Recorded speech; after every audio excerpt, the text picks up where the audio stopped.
Kung may mga inang nagsisilbing ilaw ng tahanan, may mga ama naman na haligi ng tahanan. Mga amang nananatiling matatag para sa kanilang pamilya, anumang pagsubok ang kanilang pagdaanan. Kilalanin natin ang ilan sa kanila sa News to Go ni Ivan Mayrina. Dahil grade 1 lang ang tinapos bunga ng kahirapan, tanging pangalan lang daw ang naisulat at nababasa ng 36 na taong gulang na si Tatay Roderick. Pareho silang no read no write ng asawa kaya hirap silang makahanap ng trabaho. Kasi mahirap po mama, walang pinag-aralan.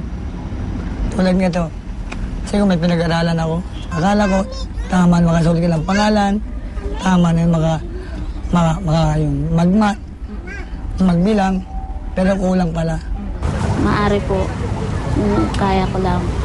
Gusto ko po sana makapagtrabaho, kaso wala po, hindi po ako marunong trabaho kasi wala po akong alam.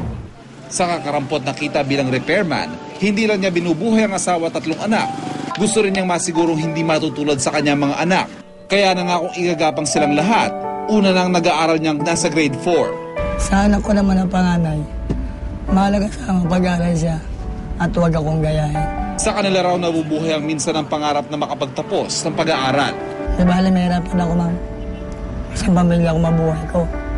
18 anak naman ang umasa sa tibay ng loob ni Tatay Antonio.